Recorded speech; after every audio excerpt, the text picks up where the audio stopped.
A variante Ômicron avança pelo mundo, já é dominante no Brasil. No mundo inteiro, causa uma alta sem precedentes no contágio. Na semana passada, de 3 a 9 de janeiro, o número de casos novos da doença do coronavírus de 2019 no mundo aumentou 55% para um recorde semanal de 15 milhões de casos novos.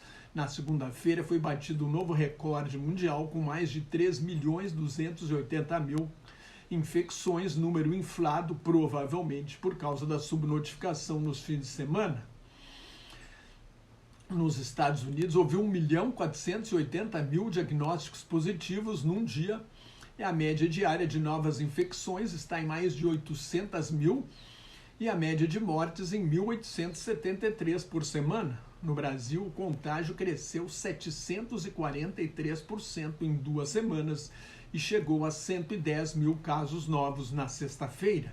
A média diária de mortes subiu bem menos, 42% em 2 semanas, mas também está em forte alta. Ontem, na sexta-feira, as mortes representaram tendência de alta em 17 estados brasileiros. A Omicron causa casos menos graves, mas a Organização Mundial da Saúde alerta que um vírus que mata não pode ser considerado brando. A maior ameaça é que o grande volume de casos sobrecarregue o sistema de saúde. No Distrito Federal, 85% dos leitos de terapia intensiva estão ocupados. O estado do Rio de Janeiro e as cidades de Fortaleza, capital do Ceará, e Guarujá e São Vicente, no litoral paulista, suspenderam as cirurgias não emergenciais por falta de profissionais de saúde na rede pública. Mesmo sem casos graves, médicos e enfermeiros contaminados precisam ficar no isolamento.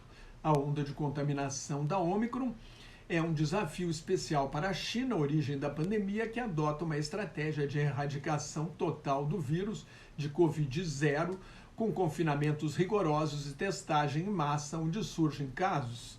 Há 20 dias do início da Olimpíada de Inverno em Beijing, a China enfrenta surtos de virose nas províncias de Cantão, Henan, Shanxi e Tianjin.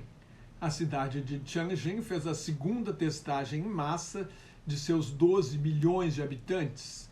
Em Zhengzhou, de mais de 10 milhões de habitantes, o governo instalou 6 laboratórios em tendas com capacidade de realizar 100.000 testes por dia cada um.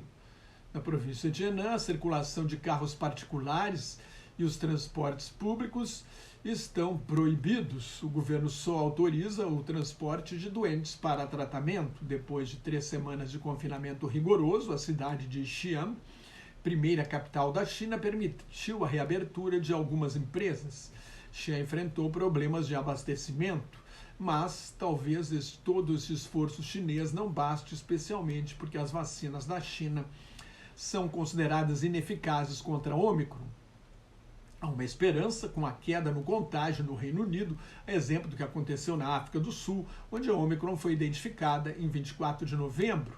A curva de contágio subiu e desceu rapidamente na África do Sul. Se espera que aconteça o mesmo em outros países. Alguns infectologistas acreditam que a Ômicron possa sinalizar o fim da pandemia. A nova cepa se tornaria dominante, superando a Delta e sendo menos virulenta. A Organização Mundial da Saúde entende que há instrumentos para evitar a imensa maioria das mortes. Com uma taxa de letalidade semelhante à da gripe de 0,1% dos casos, a Covid se tornaria mais uma doença endêmica. O primeiro-ministro da Espanha, Pedro Sánchez, pediu à União Europeia que passe a considerar a Covid uma doença endêmica, sinalizando o fim da pandemia. A Organização Mundial da Saúde acha que ainda é cedo demais para declarar o fim da pandemia. Ao mesmo tempo, a grande quantidade de contaminados pela Ômicron ajudaria a chegar à imunidade coletiva, um dos caminhos para acabar com a pandemia. Enquanto o vírus estiver circulando intensamente, existe o risco de surgimento de mutações mais perigosas. Se mais da metade da população mundial completou a vacinação, só 9,5% dos moradores dos países pobres tomaram ao menos uma dose. Em entrevista na Casa Branca, o principal assessor do governo dos Estados Unidos na pandemia, Dr. Anthony Fauci, declarou que quase todo mundo será exposto à ultracontagiosa variante Ômicron e que provavelmente a maioria vai pegar a doença, mas quem está plenamente vacinado e especialmente quem recebeu a dose de reforço corre risco muito baixo de ter um caso grave que exija hospitalização. Os não vacinados correm 10 vezes mais risco de pegar a Covid-19, 17 vezes mais risco de hospitalização e 20 vezes mais risco de perder a vida. Há uma pandemia de não vacinados. Em São Paulo, por exemplo, 86% dos internados no Hospital Emílio Ribas, com Covid-19, não completaram a vacinação. Depois de um atraso injustificável para agradar ao presidente Jair Bolsonaro, que continua sabotando a imunização, o Brasil começou na sexta-feira a vacinar as crianças de 5 a 11 anos. Um índiozinho de 8 anos recebeu a primeira dose em São Paulo. A Agência Europeia de Medicamentos recomendou na sexta-feira a inclusão da mielite transversa, uma rara inflamação da medula espinhal que pode causar fraqueza nos braços e nas pernas, formigamento, dor e problemas urinários e digestivos, como possível efeito colateral das vacinas dos laboratórios Janssen e AstraZeneca, mas o órgão regulador da União Europeia ressalva que os benefícios da vacina são muito superiores aos riscos. Os órgãos reguladores têm sido bastante cautelosos e transparentes ao registrar possíveis efeitos colaterais das vacinas, que depois de 9 bilhões e meio de doses aplicadas no mundo são consideradas eficientes e seguras, mas cada notícia de efeito colateral estimula a sanha negacionista do movimento anti-vacinas.